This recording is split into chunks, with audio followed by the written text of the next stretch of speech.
Oh shit. Here we go again.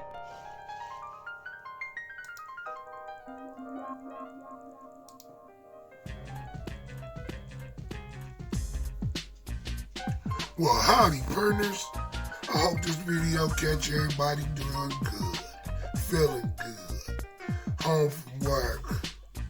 Finally got a chance to kick your shoes off, pop your big toe a little bit, and relax. Probably stopped and got the kids some Little Caesars, so there ain't no cookies going on. You finna eat your medicine. Believe me, I feel you. I'm just glad that you around to lay one down and pick up the next one. Cause it don't stop. Puffy told me that. It don't stop. It won't stop. It's on you to keep it going. Everybody give it up one time for the Homie King there. Rest in peace. Anyway. Anybody that know what this hat means, you know, and you from a very special time in my life. We had a ball. This was my introduction to living like Baywatch. It was a college called Golden West. And it's in Huntington Beach. G-Dub, that's what we used to call it. And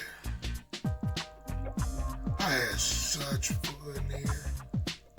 I went there after I got kicked out of a few colleges and universities. And I met a coach, Alex Turkey. If you ever watched the early UFC, he used to bring Tank Abbott to the ring, the homie, and Coach Abbott. I mean, that's that whole circle. I used to bounce with Chemo. Remember Chemo used to bring the cross? I used to bounce with him.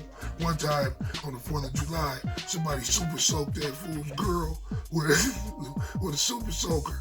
That fool jumped the fence and slapped that fool unconscious.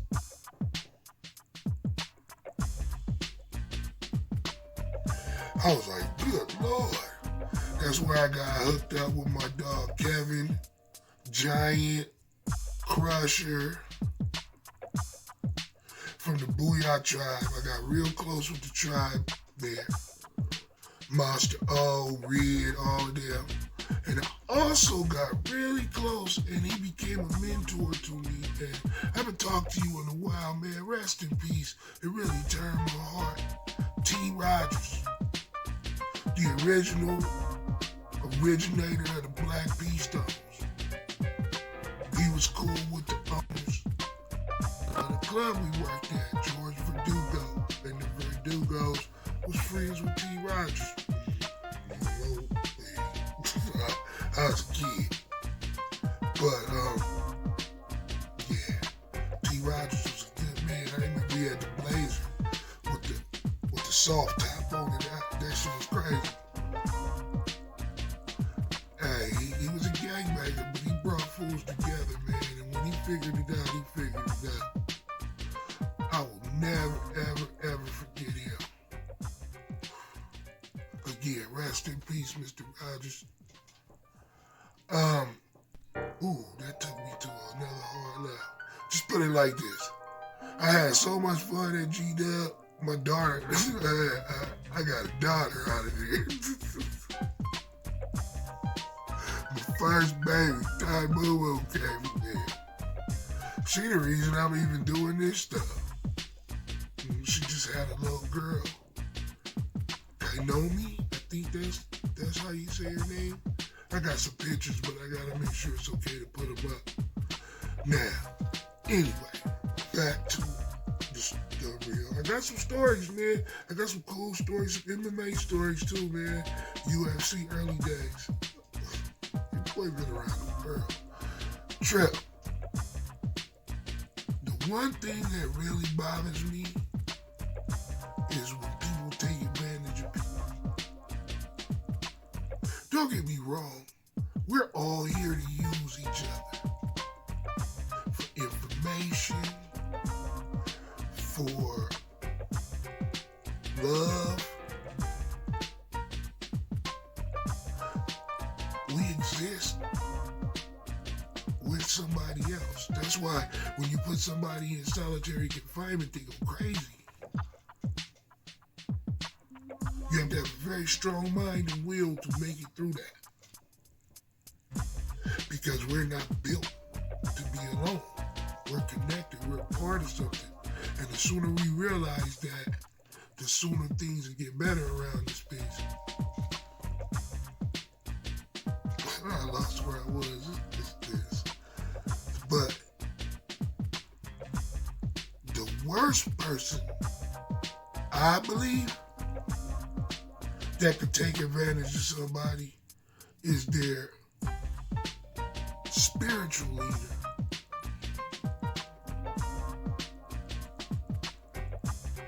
And I'm going to cover this as a little quick documentary called He Sold His Soul for a Bentley. I'm not talking about all men of God. No. I went to First Church of God Christian School. That's the only school I didn't get kicked out of, I think.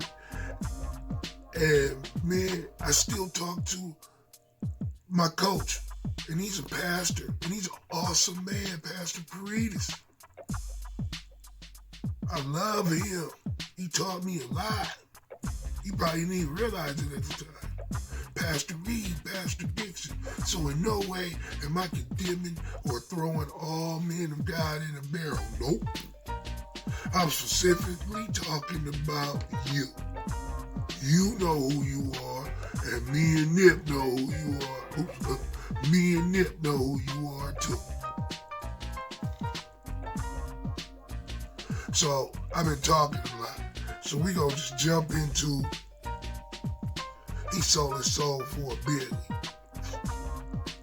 For real, for real. Just how many people use the word of the gospel to scam money from other people? Reverend Clarence Smith Jr. was the perfect example of a wolf in sheep's clothing, or, in this case, a thief in priest's robes. Smith's reign of holy greed came to an end when locals began questioning his lavish lifestyle. Other than those crazy TV pastors like Joel Osteen and Kenneth Copeland, there was no reason why a North Lawndale, Chicago priest would be rolling around in a $140,000 sports car. So much for humbleness, right? Specifically, Smith bought himself a $142,000 Bentley with the money he stole from the state of Illinois through a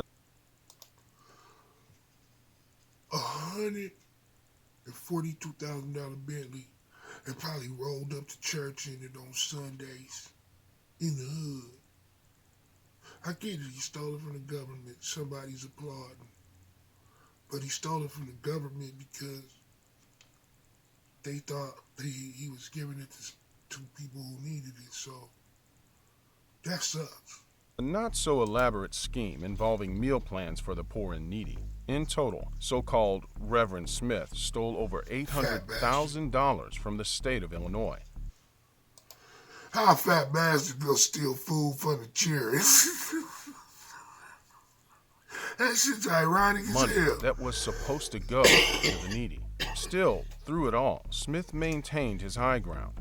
He told his Facebook followers to never look down on those people in need because, quote, because God never looked down on us. So, how exactly did Smith do this? Smith's scheme took advantage of state-sponsored food programs that would refund expenses paid by churches like the New Life Impact Church. Oh, 1 second.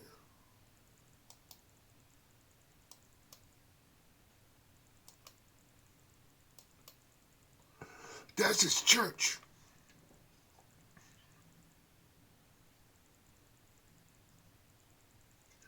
He bought a $142,000 Bentley, that Grape Street purple outfit he had on. Probably some Cartiers, some glasses, probably Cartiers. Yeah, they need to go on and bring back the church. The program was called the Child and Adult Care Food Program. New Life Church was recognized as a participant in the program.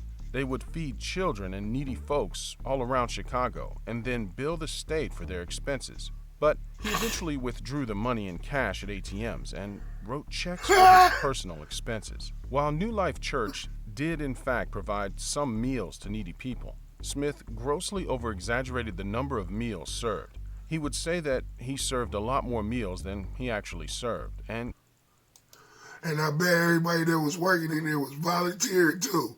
Ooh, man, they ain't shit. I'm telling you, man, they be getting you coming and he would going. simply send a giant bill to the state. The meal payments were paid to New Life Church in 2 installments in the summer of 2016. The expenses covered fake meals dating all the way back to October of 2015. According to the charges, Smith then withdrew the cash from ATMs and cut himself personal checks from the church's bank account. A week after he received more than $800,000, Smith went ahead and bought himself that shiny new Bentley. It was the car that got his congregation suspicious, along with the people that were simply living around the church. One question we have is, why are scammers this dumb? Why wouldn't you just pocket the money and not be flashy? Why are any pastors supposed to be flashy? Local resident Ravin Kosi told reporters, quote, he was coming around in Jordans and Bentleys and new cars, and I'm like, wait a minute, pastors don't do that. Yep, Ravin got it right. There was plenty. Hey, I got a question. Was it just me? Or did he make her sound like a dumbass dude when he was mimicking how she was supposed to sound? See, that's that little slick shit. See, narrator, somebody need to beat your ass. But we not gonna threaten nobody.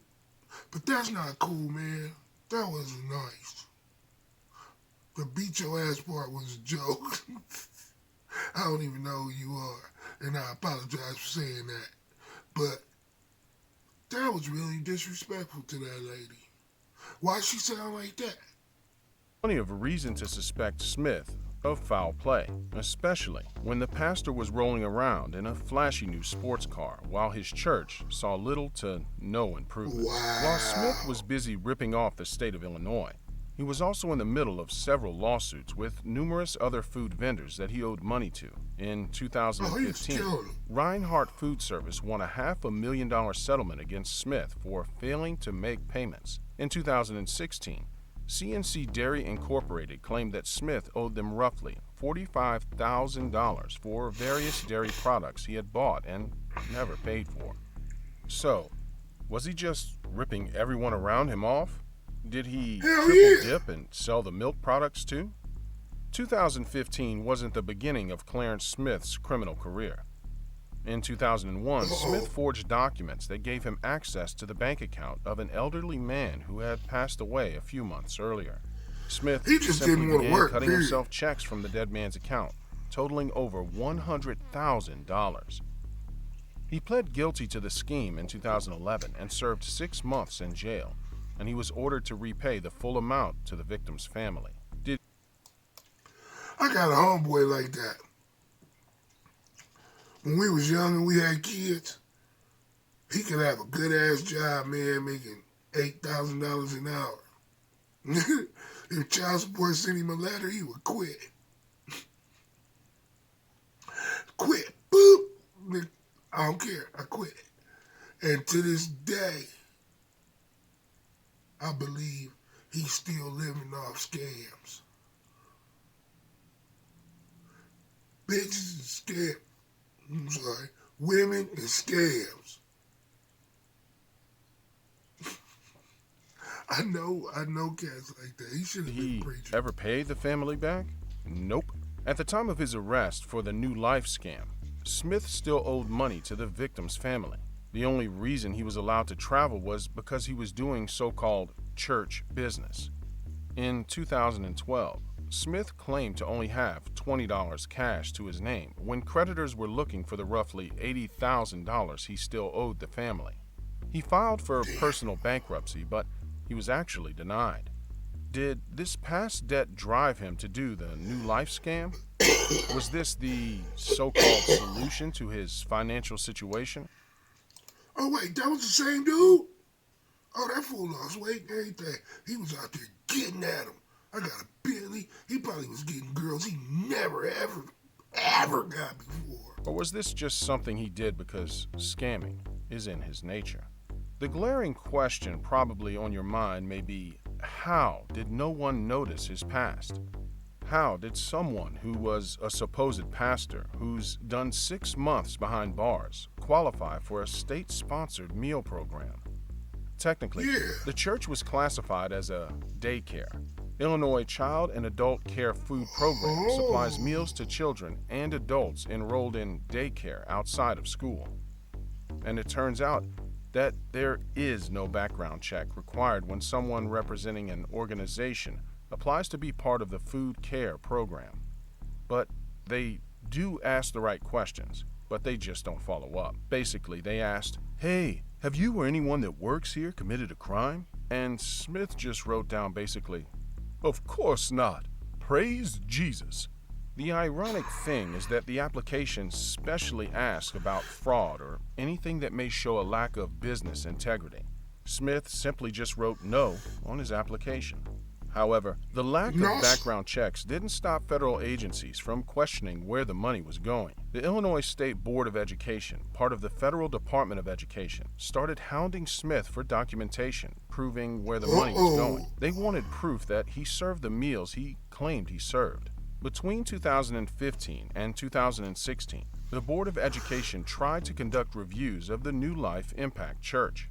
However, Smith was ready with a year's worth of excuses. Man, look at this fool. He lost weight though, but somebody need to punch that fool in the stomach, man. He took all that money from them cheering. I'm wondering, am I hating? But I wouldn't have took that shit from the cheering, I ain't even gonna lie. The cheering! I would have at least got the cheering some food, man. You fat. Here's what happened each time federal authorities tried to reach him. In August of 2015, he claimed to be out of town. In September of the same year, it was the same story, except he came up with a doctor's excuse. This dude got big nuts, though. That's the... I'm busy. I don't feel good. In November, he told authorities he was sick, something he was able to use all the way until May of 2016. May came and Smith tried to cancel again, but this time, the Board of Education refused to reschedule again. They weren't playing anymore. So, Smith doubled down. He claimed his church team was new and couldn't help with the review while he was, guess what, out of town again. Finally, a year later, in August of 2016, the Board of Education threw in the towel and kicked New Life Church off the program. By the end of August 2016, Smith owed the Board of Education $3.3 million. But he did eventually meet with authorities. Smith's absolute best excuse was that a flood came through and destroyed all of his important documents. He wanted to blame a giant flood for his misfortunes. Smith dug his heels firmly into the sand. He denied any involvement in his scam and continued to promote the New Life Impact Church on social media. He continued to post selfies and videos telling his followers to come to church. He got fat again. In the middle of his scam in 2015, Smith posted on Facebook this precious quote: "We can no longer impress the community with talk, but impact the community with our walk." Yep, all this while buying a Bentley to drive around one of the poorest neighborhoods. Look, that's probably one of his congregation's cars. Man, that shit was bad. Hey, he got that in the picture for show. Neighborhoods of Chicago. Interestingly enough, on Smith's Twitter account, he posted pictures of himself throughout the years where he's shown that he had been steadily losing weight. And yes, he was still pretending to preach the gospel and doesn't mention any of his crimes. Then again, that's to be expected. Hey, shit. I turned on the TV the other night and I seen Jimmy Swagger. I have sinned against you. So, hey, Lord Talks about forgives. the worst of themselves on social media. Since Smith's charges in January of 2020, New Life Impact Church has been scrubbed from the internet. However, a Google search of the church does display an image of the small brick building decorated with a faded white banner. The word ministries can barely be made out. He looks sad as hell, man. Sad as hell. That's the dudes that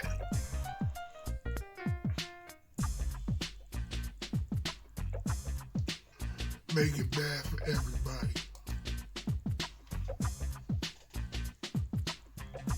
They take advantage of people, man. Like I said, we're all here to use each other, man. That's why we're connected. It's when you misuse each other that the problems start. Like the term taking candy from a baby. Well, if you can get people to believe that you're the messenger of God, they like babies to you, dog. And you little old ladies want to go to heaven. That's not cool. That's not cool. And if you a cat doing that or thinking that, and you happen to come across this or whatever,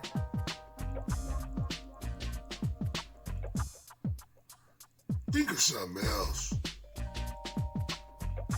Because in poor, impoverished communities, they got enough problems.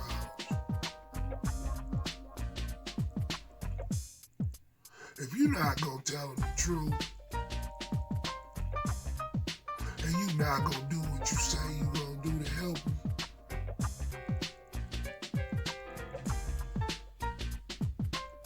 don't.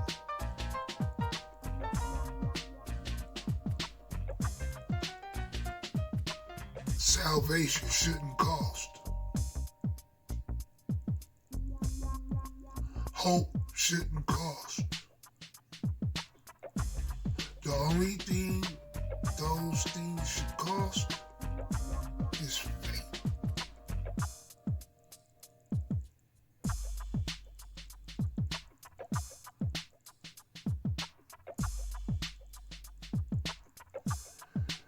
I don't know. I ain't nobody special. Man, I'm a gorilla. I can get a lot of foul stuff. But I also listen to a lot of smart people. So I'm gonna wrap this up. I hope all y'all angry at this fool, and if you see him, smack him in the mouth. No, don't do nothing like that. But if you see him, man, make sure he know how you feel. And remember, one thing that won't change: we all neighbors. Peace.